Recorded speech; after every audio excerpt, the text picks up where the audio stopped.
introduce the panelists who we have here, and then we will dive into the conversation. On the extreme left there, familiar to many of you in India who work on social accountability, it's Soumya Kidambi. Soumya started off by being part of the very, very core sort of civil society and social movements. Many of us know her from her work with MKSS. We heard about MKSS and its work yesterday evening. But Soumya then tried to see that this kind of social accountability can be mainstreamed into government programs. And she is currently the director of Society for Social Audits, Accountability and Transparency at the Department of Rural Development, Government of Telangana. So hold your questions about how does the government-civil society relationship work. That's for Soumya. Next, we have an empty space. Bezwada Wilson will be joining us. Next is Rajat Khosla. Rajat is currently the Human Rights Advisor for Department of Reproductive Health Research at the World Health Organization. He's a lawyer, but I know very clearly he is a civil society person as well, deep in his heart. He wears a sort of more formal intergovernmental multilateral hat right now, but you can ask him all the civil society questions, and we would like an inside view into the international bureaucracy through his eyes. Next to him, Mulumba Moses, Executive Director at Serud in Uganda, another lawyer on the stage, which is good. We have accountability, but not legal accountability, and these lawyers are looking at social accountability with a very strong law background. And Moses uses international human rights to interrogate how these provisions get implemented in country work, and he will be talking about it. Then we have Jonathan Fox. People who read about social accountability must be familiar with that name, because Jonathan has been using his keen analytic vision to understand how social accountability and social movements work together to move the stage around public policy. He's worked for years with civil society and peasants organization in Mexico, but then shifted to Washington, D.C. to keep a closer eye on intergovernmental processes. I welcome all of you. Next to me is an old friend and colleague, Anuj Kapilashrami, again, migrated from the world of civil society into the world of academia. Anuj is currently senior lecturer in global health policy at Queen Mary University of London, and she bridges the world of research and activism. I know it from personal experience. She's an extremely engaged activist of the People's Health Movement in the UK. So I think that together we can have a very meaningful conversation in terms of questions we will pose to our panelists. Please join in when you feel you too have a question. So, to begin our business, we will have a round of questions. I'll request you not to speak too elaborately. We've already talked about 7 minutes or so for opening comments. We'll follow up with questions, and then we'll get questions from the audience through social media. So let's start with Jonathan. Over here, you're the theoretician, right? You've been looking at accountability and relationships between citizens and state for 30 years now. You've looked at relationships between peasant communities and the state in Mexico, and you've also studied the World Bank. From this kind of close interrogation, what are your thoughts? Yesterday we heard about citizenship and its problems. How do you see this citizenship, governance, and accountability playing out in actual practice? Thanks, Abhijit.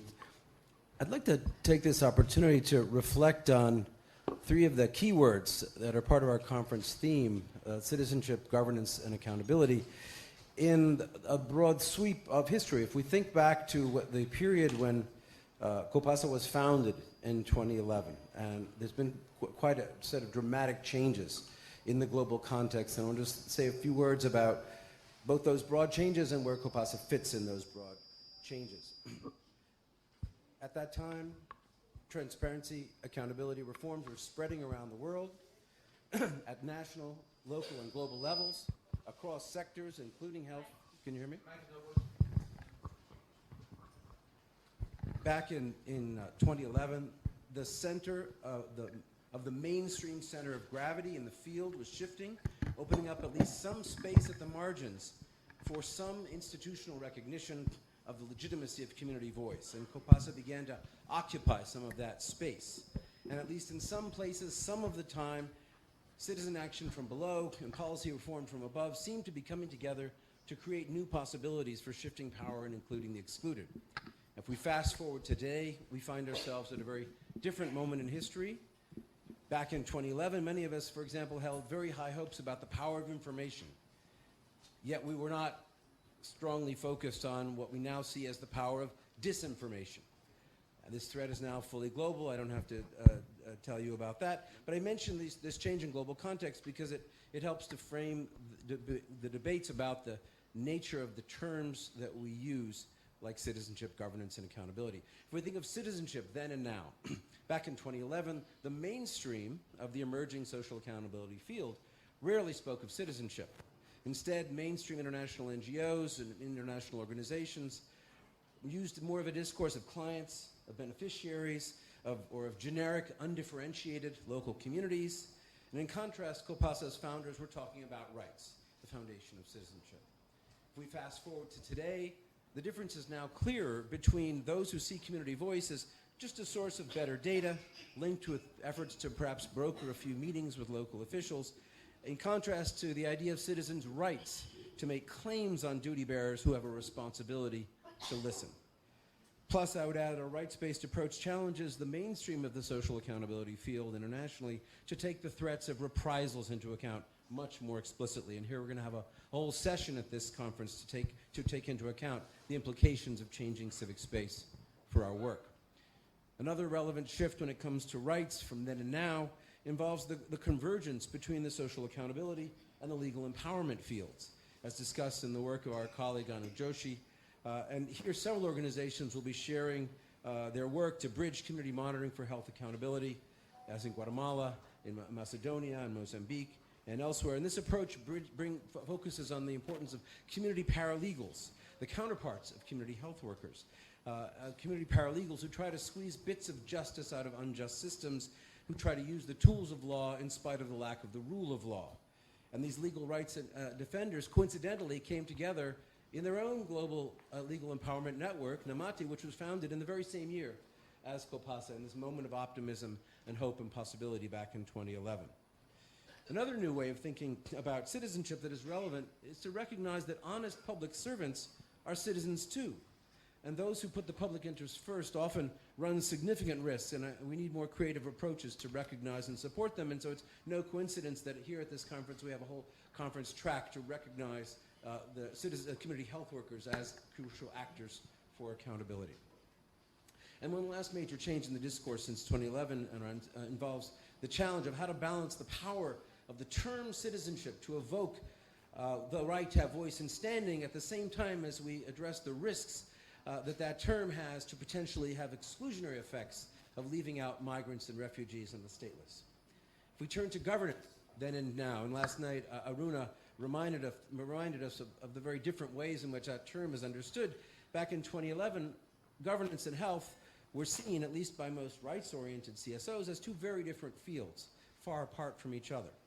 The mainstream of the field of health governance took a very top-down approach, at best treating community monitoring of health service provision as a useful information gathering tool that could help policymakers to identify leakage or absenteeism, but their anti-corruption strategies, for example, limited their reach by rarely tapping the potential of contribution of grassroots oversight. And these top-down approaches to health governance left out accountability failures like racist or misogynist abuse. But also back in 2011, conventional social accountability tactics ignored governance systems. Even when we think of the causes of, for example, of medicine stockouts or informal payments, they lie far upstream inside the governance system, far from the reach of the local interface meetings that became so popular between frontline staff and communities. Yet COPASA was an exception back then. With SEGS in Guatemala, for example, even building the ideas of governance and health system into the name of the organization. And COPASA members strategically pursued change strategies that connected broad-based community monitoring with health rights advocacy at multiple levels, linking oversight at local, district, state, and national levels, like the work through the National Rural Health Mission with Satya in Maharashtra, for example, as well as our Peruvian colleagues from Fotosalud and the Department of Puno represented here. If we fast forward to today, there's much more widespread recognition in our field that while community monitoring sheds light on the receiving end of health system failures, we also need broader strategies to identify and address the causes of these systemic problems. And these more systemic approaches can help to identify possible allies and not always obvious entry points for change. And here we have broader ideas like accountability ecosystems, which point to the need to activate the full array of public oversight institutions like rights information systems, like audit bureaus, like ombuds agencies, public prosecutors, and human rights commissions. If we look also at accountability then and now, back in 2011, the mainstream international agenda setters in our field, as they promoted the term social accountability, the term had a convenient and deliberate ambiguity, ranging from very brief, superficial, top-down, light touch, exclusively local interventions with no real organizing involved, to multi-pronged, multi-actor campaigns that link grassroots organizing to policy advocacy. And some of us welcome the term's potential to provide at least some mainstream legitimacy, funding, and hopefully, therefore, at least some partial protection for grassroots organizers who had very little room for maneuver on the ground. And if we look back, I would argue that this breadth of the term was both a strength and a limitation. If one looks back at the large mainstream international actors, the international NGOs and international organizations that adopted the term, including some governments, social accountability allowed them to explicitly distance these participatory innovations from politics, which perhaps rendered them vulnerable to backlash. And it also allowed a certain sidestepping of the agenda involving the need for the rule of law, which social accountability is not able to deliver. Plus, the conventional local light touch approaches to social accountability of the mainstream organizations tend to ignore the prior legacies of much more critical social movement-led accountability strategies. For example, the mainstream approaches focusing exclusively on the local face of public service providers left out diverse legacies of public interest campaigns to hold, for example, private corporate power accountable. Let's remember Bhopal, for example.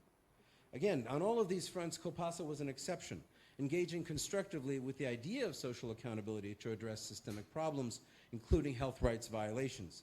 And now the role of the private sector here is one of the top agendas for us at this conference.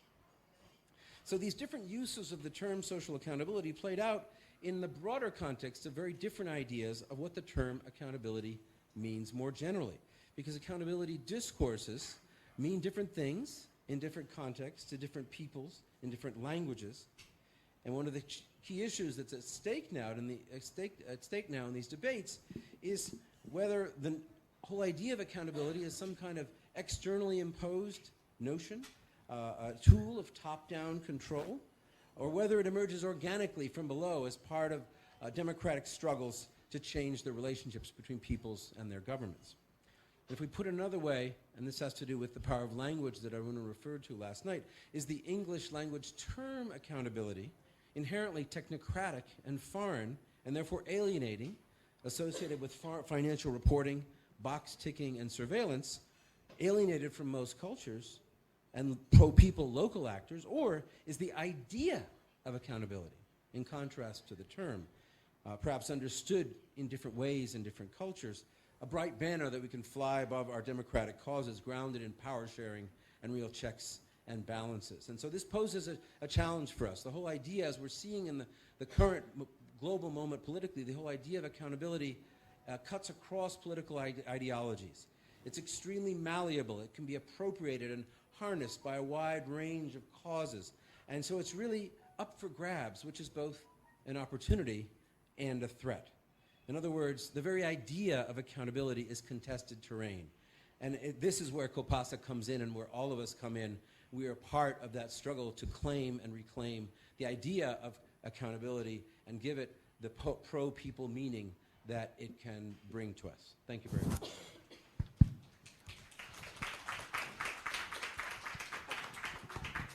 Thank you, Jonathan. There was an excellent summation of the key shifts within which accountability discourses need to be situated. I'll just have one follow-on question from that, and would invite some brief response to it.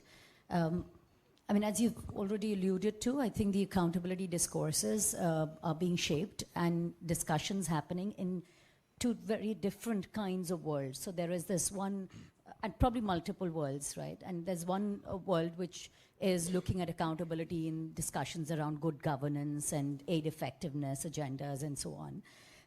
And then there is another world which we're talking, which is, the first world being more top-down. And then there is the other world where we are talking about the national and community processes of strengthening accountability and responsiveness within systems and out with those. So the question is, how can those discussions be brought to speak to each other, and should they? And whether you see any dangers or pitfalls in these discussions coming together. I would bring in a different take on the national arena. I think one of the main threats to our struggles is the capture at the national level of accountability discourses by right-wing forces claiming the anti-corruption banner. And I think around the world, one of the consistent patterns is that progressive forces have lost control over the terms of debate over corruption in particular. And unless national forces can reclaim a pro-people accountability approach to corruption, that we're going to be on the defensive for a long time. Thank you, Jonathan. So now let's move to the human rights paradigm, because you have alluded to more sort of the messy world of politics. Human rights, or especially when we consider right to the highest standard of health, is an aspirational right and very little justiciability, so to speak. Rajat, you've been using human rights instruments and sort of advocating that through your various associations to be sort of domesticated, applied locally. What kind of possibilities do you see, and what kind of limitations do you see that the human rights paradigm provides in terms of furthering a social accountability agenda? Thank you, Abhijit, and let me start by thanking the organizers and Kopash for this absolute privilege to be here and to be part of this discussion. I guess in my remarks, what I'm going to try and do is actually point to the several disconnects between what Jonathan just said and how the global human rights paradigm is playing out. But what I would also like to do is start by putting a caveat. Right to health, in my view, is not only aspirational, but it is also justiciable. And I would like to spend a couple of minutes in terms of understanding where the justiciability comes from, but also then question what does that mean in terms of our collective narrative around these issues. As we all know, the fundamental right to the highest attainable standard of health was first recognized 70 years back in the Constitution of the World Health Organization, and then later affirmed in the International Covenant on Economic, Social, and Cultural Rights. We have thereafter have had numerous regional treaties, the African Charter on Human and People's Rights, the Inter-American Charter, the European, and several other ones, which recognize the fundamental nature of health as a human right. There have been litigations from numerous countries around the world, including the Supreme Court from this country, which has actually recognized quite clearly the fundamental nature of health as a human right linked to the right to life of population. But the question that I often struggle with is, then so what? And what difference has it made in terms of lives of the people, but also in terms of shaping the global narrative? And in doing so, I'm often confronted with a narrative which has got several trends in it, which have started to emerge, especially over the last 2 decades, if you may. The first is that while there's, at least at the discursive level, a recognition that health is fundamental to realization of human rights, and the vice versa as well, that you cannot realize health of populations without actually recognizing the human rights of the populations. However, increasingly, what we are also seeing that while this discursive level of recognition has happened, there is also a parallel trend that has started to set in. That is of regressive policies being adopted by states across the world, but it is also in terms of two specific points that happen.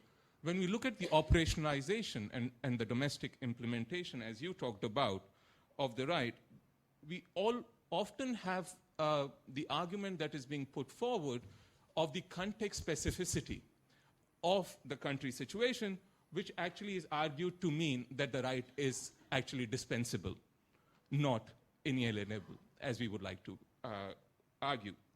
The second is the trend that is increasingly, at least in the last 5 to 6 years, setting is in terms of a more pragmatic or palatable articulation of the right, rather than a more principled approach of the right. And that applies very directly to the concept of accountability, and I cannot say it better than what Jonathan just said. But increasingly, while we are very fine talking about data monitoring aspects of the tick-boxing exercise that he talked about, we are not ready to talk about remedies and redress. We are not ready to talk about social accountability in the same manner that we know that local and community-based organizations are talking about. We also have this trend, which is there in terms of an instrumental use of human rights, where we are increasingly pressed to prove the workings of human rights as against conceptualization that links the realization of human rights intrinsic to human capabilities overall. And in doing so, what we have ended up seeing is a trend, as the French say, is a plus ça change. More the things change, the more they remain the same. And to me, when we then start looking in terms of the possibilities and limitations, and looking at limitations first, I think one of the biggest limitations that we have, and that came out very clearly in the plenary yesterday as well, is our inability at the global level to connect with the social movements. And I think this has been our biggest collective failing, that increasingly the discussions in the global paradigm of human rights have become very Geneva and New York focused, and we forgot that we actually need to work and need to be informed with the communities on the ground.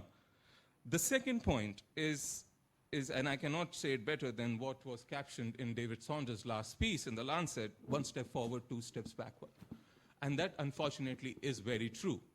And that, to me, is reflective of a very disturbing trend, whereas we are increasingly ready to negotiate against the gains that were made over the last 50, 60 years under the disguise of actually setting an agenda that will have at least a more popular buy-in. And the public health care example that he gives in and the comparison between Alma-Ata and Astana is starking. Why did we let it go? And as they started to talk about in that piece, is that what we are missing is an honest, bold, and a true agenda that can help aid those working on health equity around the world. So when you talk about possibilities, there are two possibilities that I would like to help situate that can help us use the global paradigm of human rights to deliver better on the social accountability goal. The first to me is situating health and human rights as inherent to the idea of social justice. Global human rights narrative has to change. It has to change in the same way as it had to change in the 18th century when people made a rallying call for freedom and liberty. We have to have that narrative. We have to have that narrative, as Aruna Roy talked about yesterday, in terms of a narrative that demanded access to information, the right to information, as a fundamental right of the citizenry. The second is that we need to have a collective voice and a collective demand. You know, what I often feel is that one of our biggest failings is the absence of a collective moral outcry and outrage. Increasingly, we are actually being pushed into a more conforming stance rather than a stance that actually demand an outcry, from climate change to Ebola to women dying of unsafe abortions. And this is appalling. But increasingly, what is happening also is that rights of one set of people are pitted against the rights of another set of people to negotiate down the rights agenda rather than to promote the rights agenda. And so to conclude, what I would like to say is that the global human rights paradigm is not a panacea. It's an imperfect tool, but it's a fundamental tool that we need to use. And we need to use it in terms of building that common narrative, in terms of building that common outcry, which is truly radical and I hope non-conformist. Thank you.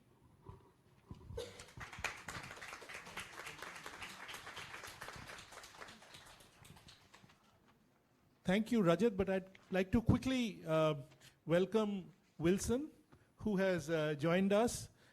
Wilson, as many of you from India would be knowing, is one of the founders of and the national convener of the Safai Karmachari Andolan, a rights organization which has been campaigning for the eradication of manual scavenging and the employment of manual scavengers, which has been illegal in India for quite a long time. He is an Ashoka Fellow and also has been awarded the Raymond Magsaysay Award for his work in this field. Welcome, Wilson. Just to brief you, we are having a series of conversations. We'll come to your question in due course. Thank you, Rajat. Excellent reflections, and also especially the plea for embedding human rights discussions and the human right to health discussion in a social justice framework more firmly. I think I'm going to push you on the limitations aspect a bit more, because we are living in very difficult times. There's a resurgence of a right-wing agenda, a fascist agenda, and there's also a rise of an anti-immigrant sentiment across the world. And I like the point you were making about pitting one right against the right of others. Now, how can a human rights framework be made to speak to not only the rights of citizens, but also those who are rendered stateless or become non-citizens and are created actively by exclusionary policies and planning decisions? We are seeing this across the world, but more specifically, we are in India, and we're seeing the extension of the NRC processes to other states, and some thousands of people being made non-citizens. So how do we, are there precedences within the human rights framework that have been used to protect the rights of non-citizens? Thanks. Thanks a lot, Anuj. And I would like to start with the specific reference that you made on how rights of one set of population are used to undermine the rights of another set of population. And I would like to take it a step forward. And I worked on something years back in context of housing and shelter and destitution in India. And one of the most starking experiences that we had when we were looking at that whole issue was how rights of the population to clean civic space was used to tender an entire population as the illegitimates of the law. And I want to revisit this concept once again when we talk about statelessness, but also broaden it to look at destitution, but also displacement, which is caused by project-related developmental models that we are looking at, where states uses the conceptualization of eminent domain to illegitimize whole sections of populations. And there are various examples from India and beyond in that regard. But I want to start with recognizing that Article 1 of the UDHR starts by saying, born we are all free and equal in dignity and in right. It does not say, born those who enjoy the comforts of their states are equal in dignity and in rights. It says we are all equal in dignity and rights. So you don't lose your human rights based on where you stay, how you dress up, and whether you sleep on the street or not. Human rights and human beings remain equal in all circumstances. However, you're right, we are in a particularly challenging situation. We are looking at about 14% of the global population living in states of displacement. This is about 68 million people, the population size of France we are talking about, which is rendered to flee their homes because of conflict, climate-related contagion, or other matters. The question then becomes is, how do we actually use the rights paradigm in this regard? And in my view, there are about 3 or 4 different ways in which we can approach the rights in this regard. The first is rights as the framework within which a lot of these conversations are happening, and reinforcing not only that version of the rights framing, but also the version of the rights framing which is inclusive of those that are rendered stateless. Second is rights as protection, as guarantees of protection in terms of safe spaces, in terms of protections against violence, threats, intimidation, reprisals, but rights as protections. Third, and to me most important, is rights as providers of voice, of recognition that everyone matters in the eyes of the law. That voice that you might be rendered stateless, you might have to flee your country or your house, but you still have a voice which is equal to that of everybody else. And then finally, rights as demands, demands to equality, demands to accountability, and demands to entitlement. And there are 2 very quick examples that I would like to give in this regard where we actually have used rights to ensure these changes to happen. The first example that I would like to give is where we had a circumstance in terms of the law of the country was such that it did not recognize certain sections of population to a fundamental basic human right related to health. And that is the example of Ireland, and lack of recognition of access to safe abortion for the women living in Ireland. And we had a law which was obstructive, but it took about 3 decades and more, but the law was changed through a referendum. So if the law doesn't work, change it. The rights are there for everyone to protect everyone. The second is the example I would like to give in terms of the Rohingya population and the absolute atrocious violations of human rights that have taken place over the last several years against Rohingya populations, and specifically against Rohingya women, where instances of sexual violence have been rampant and far-ranging. We didn't have a mechanism or an architecture to hold the government to account, and more importantly, to ensure criminal responsibilities in that regard. What happened? We were able to generate enough moral outcry to establish an international architecture, and this is quite unique because the only other instance there it has taken place in context of is Syria, and there is now an international accountability mechanism on Myanmar, which is mandated to look at all the violations that have taken place and prepare files for criminal prosecutions. So what I wanted to say is that rights are tools that we have in terms of challenging the laws that might be obstructive, as in case of the Irish example, or in terms of demanding procedures to ensure accountability, even if the architecture does not exist. Let's have one. Thank you. Thank you, Rajat. We will now shift gears. We've heard the problems, the possibilities, the need for conversations and bringing them together, the change in the global environment. The next set of conversations will be with grounded practitioners. How have they been negotiating? How have they been taking this process or tool, this possibility forward? I'd first like to have Mulumba come in, because Mulumba is also a lawyer. He uses the law as well as does advocacy and mobilization. So Mulumba, how do you see the challenges of community engagement to bring them into the use of human rights possibilities, to bring them into the governance process? You do a whole range of activities from research to petitioning. How do you get communities to become active agents in this entire process?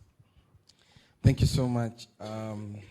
Such a great pleasure being here. And I want to thank the first 2 speakers that have framed issues in a very empowering way for me, that we'll be talking about the national level stuff. But I also want to, first of all, talk about 2 things which I think are important in terms of framing national level accountability. Jonathan made a very good observation on things that have been happening lately, but I think we need to go back a little more on where the problems actually started from. And my colleague tried to indicate some of these. You know, the departure from the original understanding of systems building towards today's approaches of not just systems building, but tackling problems. I think, as the late David has been emphasizing over time, our problems started from a shift away from a comprehensive approach to health systems building. You know, the principles of Almata, the principles of the Ottawa Charter, which all talk about systems building. And you know, the thinking then was that if systems are built, then you're able to tackle the things, and the kind of accountability that you would be envisaging is a bit different. So we were convinced that, you know, a holistic approach does not make economic sense. And at that time, the argument was to actually solve the global crisis, economic crisis. So an approach that envisages tackling things that make economic sense began to set in. So we moved away from systems building to now problem solving. And the problem solving had to make economic sense. And this led us into marketization. The marketization, I think for me, has led to two fundamental things that we cannot forget and do not need to forget. The first point is around a very disempowered state. The states were completely looked at as, you know, entities that can't deliver, entities that cannot make things happen. And therefore, for practitioners, we begin to see that even holding the state accountable, sometimes you cannot get the results that you want. The states, not just at the national level, but also at the global level, are supposed to be the leads in terms of agenda setting. But when you look at what's happening today, the states have lost that. You know, they will comfortably tell you that the resources are not there for us to be able to handle socio-economic issues and therefore handle their human rights obligations. And I think that's a problem. You will see it at WHO. Who is funding WHO? Which is, you know, in terms of health, where you would classically see the role of the state. I think I have been reading around, and they were making mention that when you look at the funding of WHO, I think if you combine Germany and Japan, the money that they give is much less than what Bill and Melinda Gates is giving. So you begin to question who is setting the agenda of health. And in terms of accountability, who will you be holding accountable? And who will be having the power in these dynamics? The state lost all the ownership of property, all the leadership on essential services. In the country where I come from, in Uganda, the state doesn't give citizens water. It came up with a private, you know, arrangement where water is provided to citizens. The state does not give electricity to citizens. It got a private entity from South Africa that is distributing electricity, and it determines where the electricity is going. The state has no role whatsoever in transportation. Now, these are key essential issues that we are talking about that would deliver health to citizens. So if the state has moved out of these obligations, it becomes extremely difficult. And it also changes the dynamics of accountability on who is going to be holding who accountable. The core role of the state would actually be to regulate. What we are seeing is that we still have situations in a country where I come from and several other countries in the region in Africa where the state is only regularizing the major player who is the private sector. It's not regulating, it's regularizing.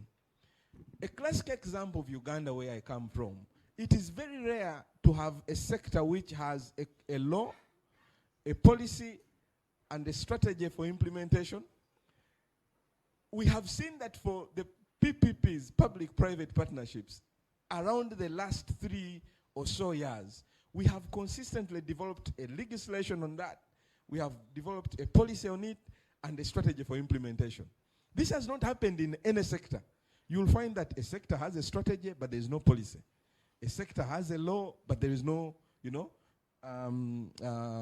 strategy around it, and it becomes a problem. So the first point for me is to actually emphasize that the role of the state has been lost. And therefore, the state has become very disempowered, and for us as practitioners, that's the first point that we need to be noting. The second point is around who is this player now, where the state has left. What we are seeing, not just at the national level, but also at the global level, as I have indicated, someone undefined is in charge of things. He's going to come with their agenda. The person is going to come and define the sort of narratives and policies around SDGs, and therefore we have run into conversations on how commercially we can deliver healthcare, and I was listening to conversations yesterday. All our attention has been taken away from systems building to actually focusing on universal healthcare coverage, and we are not looking at universal healthcare coverage. We have even abandoned that and are focusing on financing for health. I think health financing is important, but financing is just a component. But because the major player benefits much more in a conversation on financing, I think that's where we've run. And therefore, all our accountability is running towards that. I think that's a major, major problem that we need to deal with. We have been made to believe that, rights are now aspirational, rights are now things that cannot be realized, and therefore, if you frame health as a right, it's not something that can be realized because states don't have resources.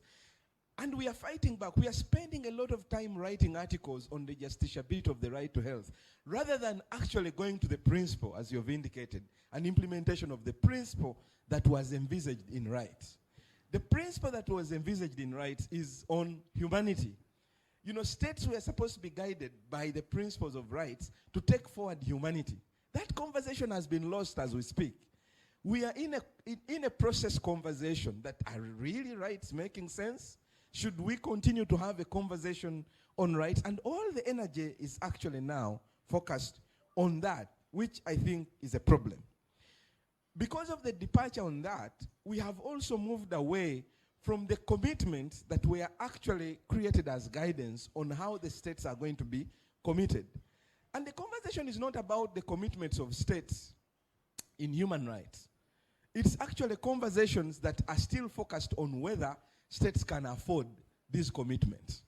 And I think that's, again, wrong. And we need to move our accountability beyond that sort of understanding.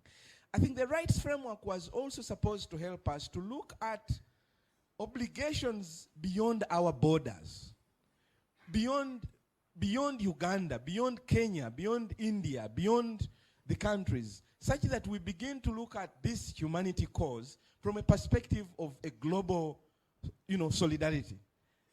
Now, we can't reach the conversation on global solidarity because at the national level, we are still struggling to see if these normative frameworks that were created can be implemented. And I think it's a lost opportunity. We have focused on poverty. All the policies, I think since the 80s, we had the PRSPs, Poverty Reduction Strategy papers. We spent a lot of time training technical people back home to be experts in poverty reduction. Poverty is huge. We have poverty in India, we have poverty in Uganda. But some things are beyond poverty. Poverty. My president has a whole program on poverty alleviation. You may give people wealth, but as long as the other key issues are not solved, this, poverty animal has to be, sometimes looked at and measured as to whether it actually makes sense. So I think there is a huge problem there. I would end by saying and calling upon us as practitioners to go back and revisit the understanding of a state. What's a state? And can our focus actually go back to look at a state that builds system, not a state that is disempowered and a state that is inviting other people to come and perform the obligations. And lastly, I would call upon us to begin thinking around working beyond the borders in which we are, working beyond the isolation that we have and the incapacities that we have in our countries, to begin to think about, a global social contract, a social contract in which we hold states accountable and we say that accountability starts at your level If you've been able to collect taxes, how have you applied those taxes? You can only move out of, your national level to come to the global to ask when you have actually demonstrated that at the national level the social contract is fulfilled, and then we jump to the next stage of the global social contract. Thank you very much.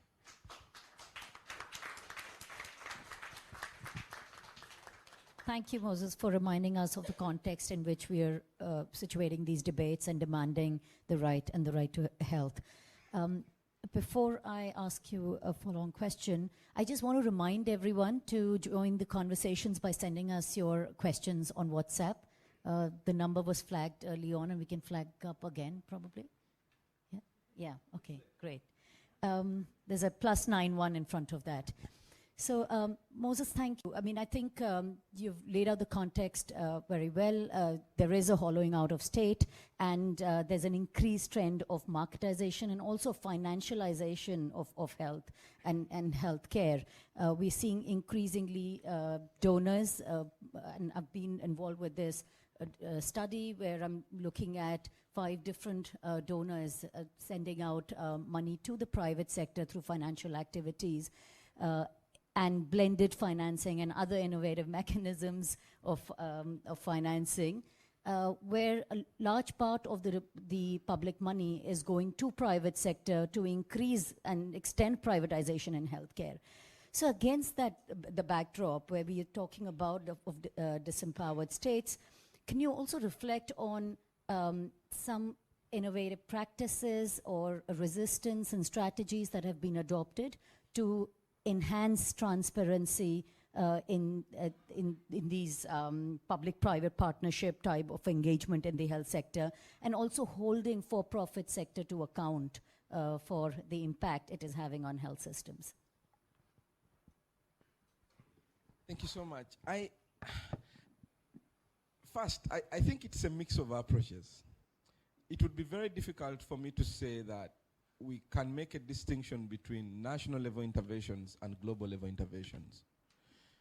The point I would want to make is that national level interventions lately are very much influenced by global movements.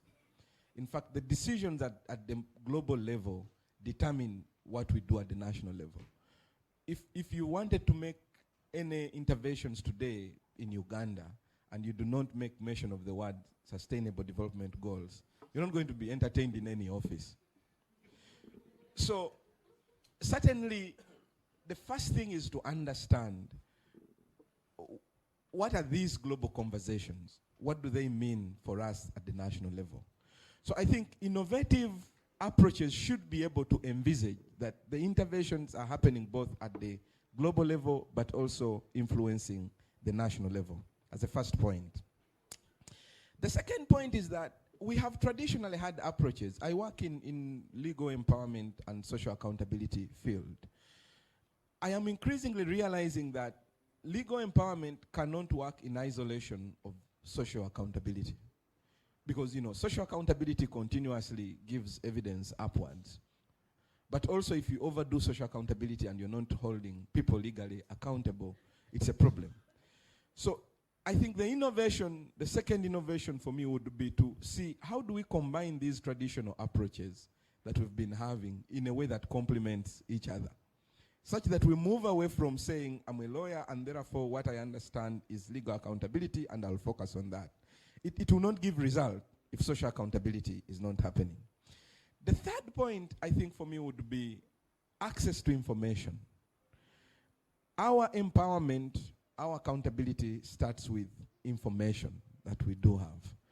The states are signing agreements, the states are making decisions, but in many cases, we as practitioners have no access to this information. And I come as a legal practitioner, we usually, if you're going to court, there are 3 approaches. You can argue the law where you do not understand the facts or the facts don't favor you, so you argue the law. But if the law does not favor you and it's the facts that you have, you then zero down on arguing the facts. So the facts then lead you to, you may find a judge who is more lenient. But if both the law and the facts do not favor you, then you are resorted to just arguing. So you just make an argument, a very compelling argument. And I think we as practitioners, let's try to get as much information as possible, such that as lawyers do it, you know, if the situation leads you to just making allegations, make the allegation. Whoever has the information will inevitably bring it. The other third, the fourth approach is moving beyond fearfulness. Because, you know, civic space is closing everywhere. It's, you know, when I listen to India, when I listen to Uganda, when I listen to Guatemala, everywhere civic space is closing in. How do we force that space to open up beyond, not just within our borders, but also outside the borders, in a very fearless way, to be able to handle things? And then lastly, how do we build movements that are grounded in the principles that we are discussing? Because I think there is a lot of interventions that are happening, but very uncoordinated. You know, we have formed coalitions, but these coalitions are still very specific on the things we are working on. And I usually draw a lot of aspiration from the women movement all over the world. You know, women movements are movements. They will work on land, they will work on domestic violence, they will work on this and that. But it's a movement. As long as it's an issue to do with women, they will all come together. I think as far as something is to do with accountability, let's not over-focus on our traditional understanding of accountability. Let's begin to help each other. Yesterday I was in a session of patient rights, and I kept thinking in my mind, how do I get, you know, these community level people discussing here into the community in Uganda to begin to raise forums, you know, use the terms I was hearing that are very compelling to change, you know, the rights of patients. So movement building, not just at the community level, not just at the national level, but global movements as have been envisaged before. Thank you very much. Thank you, Moses. You have laid out a lot of principles, and we would like to see some of those principles. How do they reflect in practice? Yesterday, Arunaji talked about the devil in the detail, which is finally working down at the operational level, because that's what people experience in their lives. And who better to give us an idea of how those operational details, you know, you've seen it from both sides of the fence. And my question to you, Soumya, is that, you know, now that you're within the SSAT, looking at it from, you know, governments also get brownie points when they adopt so-called good practices. You know, how do you make these so-called good practices substantive spaces for opening up civic engagement? How do you make them, what does your experience in working with the law, with the government, with communities, your heart in the communities, in terms of expanding civic space, in terms of helping this exercise of citizenship that we have been talking about, making it more substantive and delivering the services that we are also talking about? Take off from where Mulumba left, which is you need to talk with facts.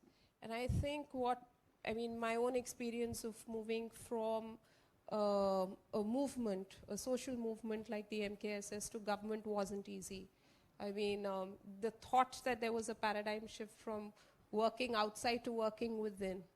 But I think what worked in the context of the composite state of Andhra Pradesh was the fact that 2 lines in the law, which I think the MKSS and a whole lot of organizations fought for. In Narega, they fought for just those 2 lines, which is social audits will be done once in 6 months in every Gram Panchayat.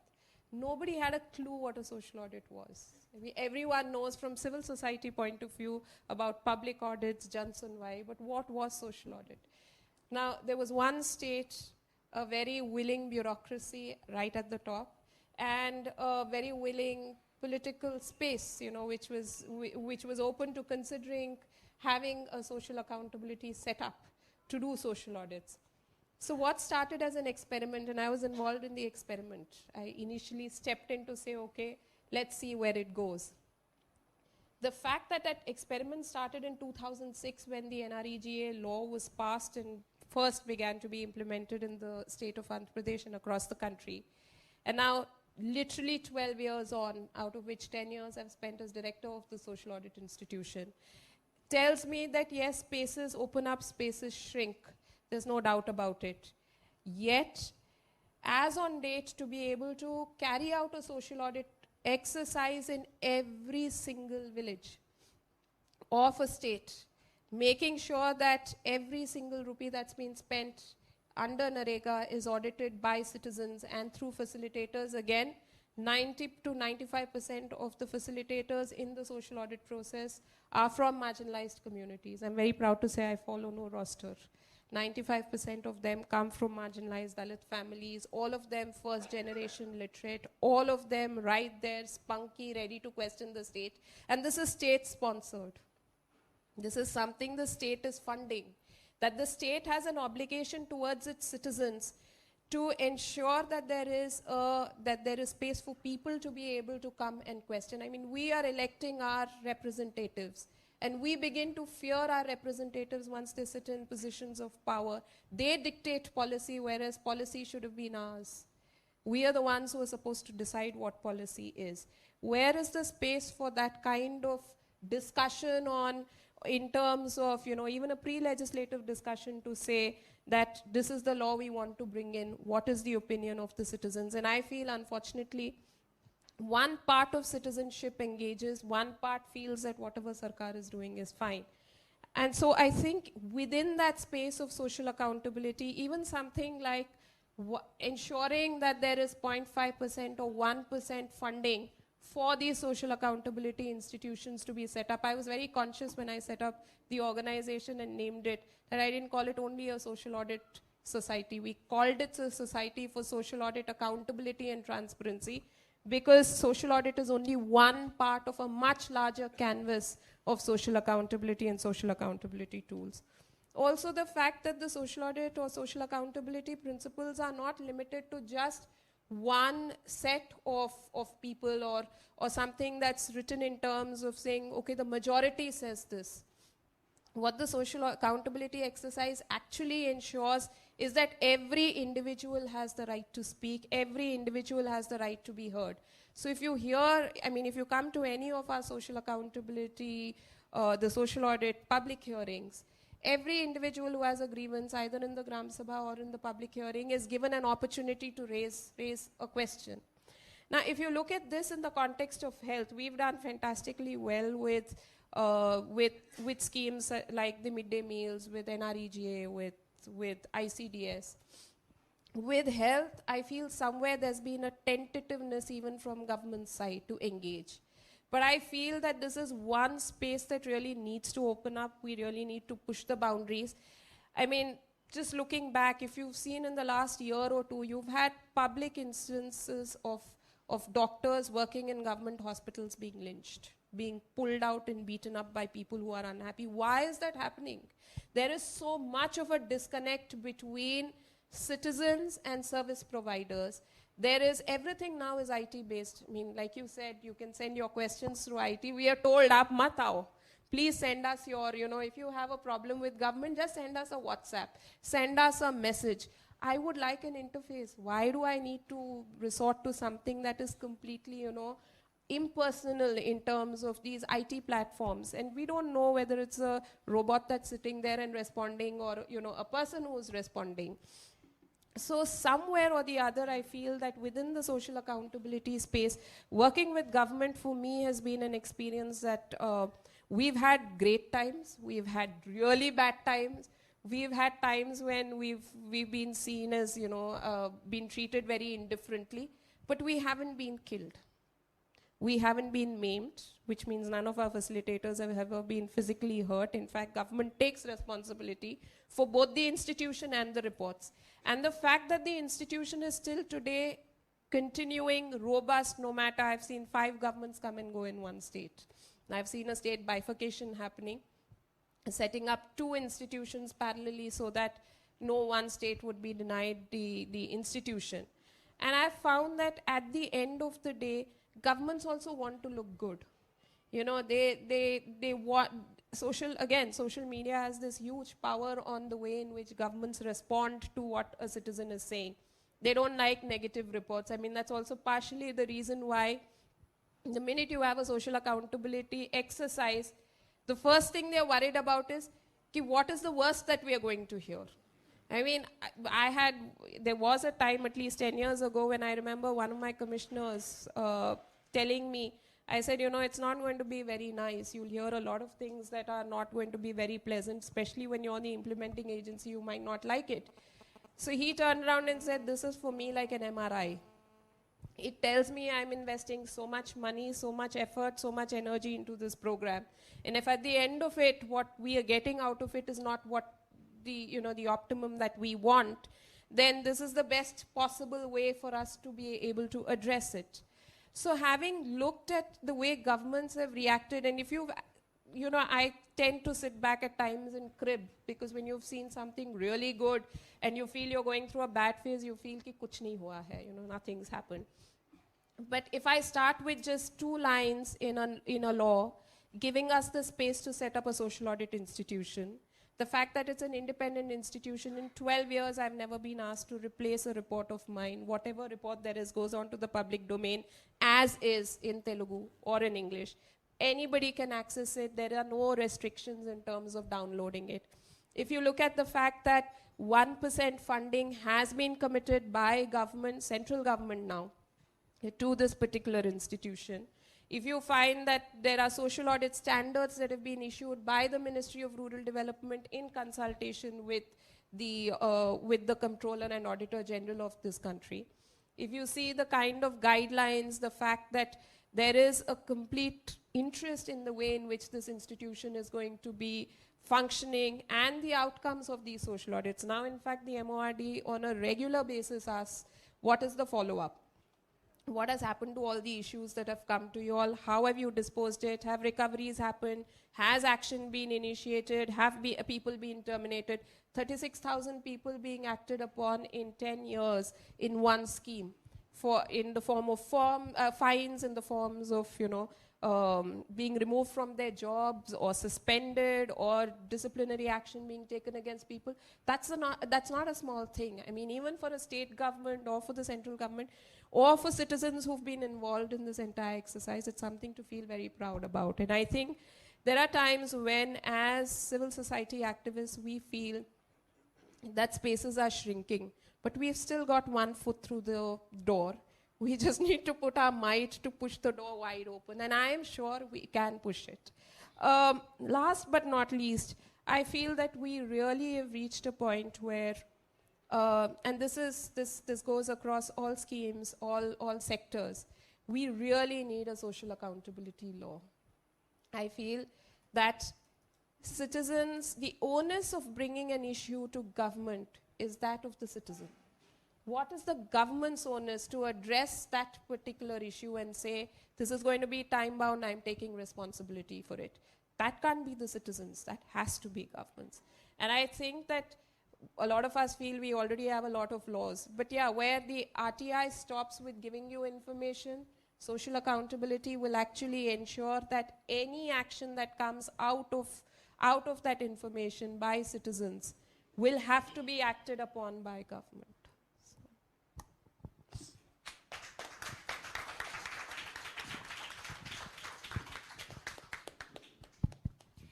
Thank you, Soumya. That was really very insightful. And I think my main question to you is, and especially because you've moved from the movement and to being part of the state, from sort of challenging the state to being part of it, I want to interrogate what you mentioned as also having bad times. And just to reflect a bit on what is lost in mainstreaming progressive and citizens' accountability tools like and establishing a social audit institution. What is lost in that process of mainstreaming? Are there particular limitations that you've encountered in pushing this agenda forward? I think what is lost is that the minute, this again is from personal experience, I presume just from the fact that I work with a state where civil society organizations often look at social audits as now the state's responsibility and not theirs. I feel that it has to be, we have to walk step in step. It can't be two parallel processes where government says we are doing the social audit process and civil society says, "Ki acha, government is doing this exercise." I feel that the power of linking civil society to social audits or to any social accountability exercise is extremely important, because at the end of the day, the reports that we churn out also need to be questioned. I can sit here and say very confidently that I would back that report 100%. But I feel that the minute civil society starts looking at these reports, starts questioning, starts following up, saying, asking questions on those social audit reports and about those social audit reports, a lot of difference can be made, even in terms of getting government to respond in terms of follow-up action, but keeping us on our toes. I mean, what's to stop us from tomorrow getting co-opted by government? I mean, if I was a smart politician, I would just ensure that my person sat in the post of the director of social audit, and then everything would just go my way. So civil society cannot and should not wash its hands off. I think that the power of both social audits and public audits need to keep going simultaneously. So for every social audit that a society for social audit does, a parallel accountability exercise should be undertaken by civil society to see whether what we've done or what the report that we've put up is robust, whether it is, it's done the fact checking properly, whether it is honest. And so I think that's been lost. I don't know about other states, but definitely in Andhra and Telangana, I keep, that's one battle I have with all my civil society friends, saying, question us, ask us, look at us, look at our reports, make sure that, at the end of the day, we don't become completely complicit with the state in terms of saying all is well, we've done social audits, it's all clear. So. Thank you. We cannot outsource social audit to the state. And I think that is, while we mainstream, this outsourcing cannot happen. And without, I think the message is loud and clear, without a social movement owning that process and keeping a constant pressure, in this interrogation, it may become routinized, and that's where I'll use the social movement conversation to talk to Wilson. Wilson, you've been part of a social movement with the most marginalized communities. You're not from the health sector, and that's one of the reasons why we have you here. But health is something which is integral to the well-being of the communities and the movement that you are part of. Do you think social audits, the issues of transparency, actually hold a promise for a better life, a realization of rights, their fundamental well-being, as a mechanism which also works for the Safai Karmacharis? Give us a reality check. See, I apologize that I came late. Then second is about this is an area where we are talking about the health, and we also tend to think that we are not part of the health but no citizen can be out of the health sector. Without the health sector, then there is nothing any sector. Every sector is linked with the health. Then second is accountability. So the problem here, when you take the context of India, so India and Indian civil society and Indian government here, the accountability, in the sense it is an upward accountability. So you are accountable to the person who is sitting on the top. So we don't have anywhere even just a small iota of the understanding that we are accountable to our citizens. That we don't have, unfortunately, in the governance. And there may be one or two places or some institutions that is like a paradise somewhere here or there. That has not lost after the Milton. The paradises are there, here or there in certain departments. I do agree for that. But in all the sectors, there is no accountability as such. I am not delivering this to my citizen my fellow human being, and I am accountable for that. That understanding I have not seen in the governance in India. Because I am also almost like a 35 years with the, mostly working with the government. Government always think that I am against the government. Of course, that is their stand. I have no problem. Because the government think that when somebody is starting questioning, they think that questioning is an against. That is a misunderstanding, misconcept that we cannot help. We have to make the whole governance to understand that the questioning is also part of the, actually to make the things on the possible way to take it for. That is, we are struggling. From S.R. Shankaran is a retired IAS officer who passed in 2010. I worked with him almost like 18 years. So there I have seen very closely with the IAS officers and particularly the sector, how they are thinking about the people and all. So if you take the state and even the private sector and the global institutions, all three together also, or separate ways, how they are accountable, what are they actually. The private sector first I will take. Private sector always think that they can replace the government and we can do the things. That is a danger for the most marginalized sections in the society. I am coming and I am representing, I am also from the same manual scavenging community, so I know actually what are our requirements. I am not even using the word the rights.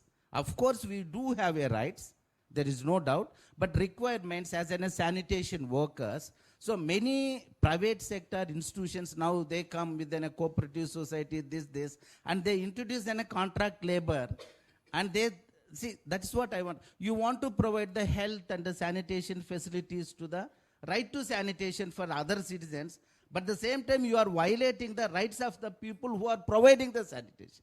So we go in the one direction. We don't see that what are the implications on the marginalized. I think that this symposium here, we have to make a very clear eye or the view how we are suppressing, oppressing and violating the rights of the most marginalized societies, communities across the globe. So that angle we are not taking. We are thinking how do we reach? We want to construct the toilets. Oh, construct toilet. All the ministries construct. And you will not see that whether those things are required for them or not, number one. Number two, who are going to clean all those things? You never see that. And you claim that you have the double, twin pit, triple or 4 pits for the one toilet. You can claim. But in the reality, everybody knows in the country that we don't have many places, even a 1 pit for the one toilet. Please try to understand. Most of the toilets are connected with the drains and all. So this is the fact. But you construct and you say that we are doing. Then you are perpetuating again the manual scavenging. Somebody has to come and clean that. And there the people are dying. You have not even have a single word about the people died in the sewer line and septic. This is not the small number I am talking about. If you have any one number, 30, 40 people died here or there, it becomes a national issue. 1,870 citizens died in this country in the sewer line and septic tank. It is not even an issue for any upper level. So you don't talk about that. So you talk about the rights of someone, ultimately you are violating the rights of others and you are taking away the life. It's not just right. Article 21 Indian Constitution says right to live life with the dignity. But the manual scavenger, sewage sanitation worker, where is the right? And another thing is, when you are constructing and doing all these things, you develop a value that open defecation free. Who brought this? You know that this is an international agenda. Open defecation free, banana, wo karo, ye karo. So, okay, you also adapt that. I have no problem. But the thing is, you have to study your local situation, where you have to do that. And you declare 98% of India is the open defecation free today. But the same country, 1.6 lakh women still they are carrying the human excreta in the dry latrine. So where is the point of having the dry latrine and declaring the open defecation? What is this? For whom we are declaring? So my question is, we are not accountable to the women who is cleaning the shit. after 75 years of independence. So that question you don't talk about. So who actually, why they have to clean the shit even today? Is there any one reason to say that? Then second is, to achieve that, you develop that nobody should defecate open. Why somebody will come and defecate open if they have the facility to use the toilet with the privacy? 90 lakhs are staying in the roads and the streets, homeless. So where they will go? So you have no public toilet system facility anywhere. And you have the toilet system in the slums. How? It is the, actually you have to pay and use. In India Habitat Center, we don't pay the toilet charges. You go use and flush and come back where we have afford to pay the money. But where the slum, where the people cannot pay, there you introduce 5 rupees, 2 rupees or 5 rupees. So how they will pay and use? So you don't think anything. And another is to achieve this, all these things. You develop that nobody should anywhere. And in Shivpuri in Madhya Pradesh, somebody came and they said that there are the 2 children who are defecating outside. In that name, they came and they cleaned. And you can use the word lynching or you don't want to use the word lynching. But literally you killed 2 children in Shivpuri. For what? They are polluting the place. But what is the truth? The people, the children who died both are from the Balmiki community, scheduled caste. And who cleaned this country? The people who cleaned 5,000 years this great country, and those children, 2 children, the same community, 2 children, in the name of the clean, you are coming and killing. This is the value. So what are the actually where we are making the mistakes? That we have to take as a stock. We don't talk anything. We want to just achieve target. Targets are not for the UN. Targets are not for somebody, other international agencies. International agencies must start thinking fast. In implementation, there should not be any human rights violations. State never going to talk about the human rights.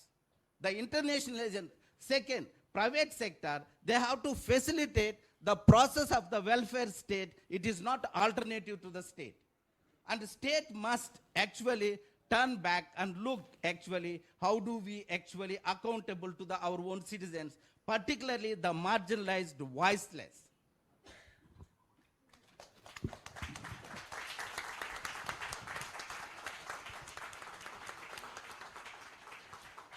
Thank you, Wilson, for helpfully reminding us of bringing back the discussions and quite firmly embedding it in the issues of marginality and the rights and violations that the marginalized are experiencing.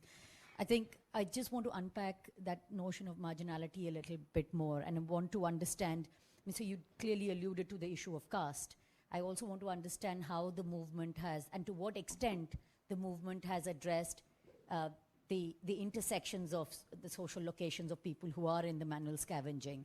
To what extent have women's voices been part of the movement, and how the strategy have addressed the intersections of caste, of gender, of class, and other issues. So if you could just reflect a bit on that. See, India is a very, it is a, in whole world, there are certain kind of discriminations in the name of certain things. Maybe race, maybe something else. India has another peculiar is the caste. We cannot ignore the caste. And you do some kind of a work here. Even development or sanitation, health, water, whatever, you touch even the wind or anything, you have to address and you have to look from the view of the caste and of course patriarchy. They both are very, very strong in Indian society, and without touching that. And as in a Safai Karmachari Andolan, this movement mobilizes with women only mostly. And all of them are marginalized, and particularly Dalits and the scheduled caste. There is no doubt at all. And the judiciary also in the country, they don't look into the lens of the caste and the gender. They pass the orders and all. When they are also now wanted to actually review the act, so review and the amendments of the act on the basis of how we can escape from the the clauses in the act. It is not actually bringing the more rights perspective. No, now you think that the progressiveness. Now our progressiveness is actually how can we wash our hands? We have learned from the WASH program maybe, but we washed our hands from the accountability. So this is a thing which is everywhere. So this thing is actually, so we have to put these two parameters, the caste and the gender, very clearly in everywhere. And health also, I want to make one point here. We do work in the 10 slums in Patna Municipal Corporation, with the Patna Municipal Corporation and United Nations Population Fund, along with them, the group of the people are working. There, actually, the health is a major focus in doing this. Child marriages, never enrolled in the schools, and all these are almost like 80%. So it is, we are talking about the capital city.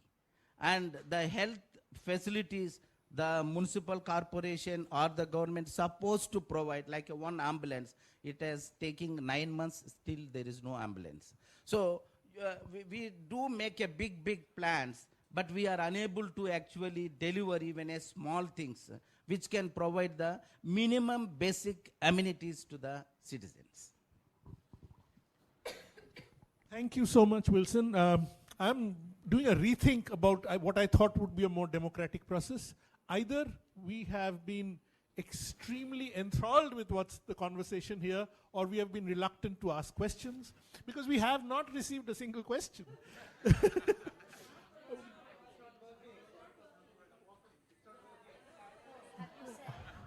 Oh goodness!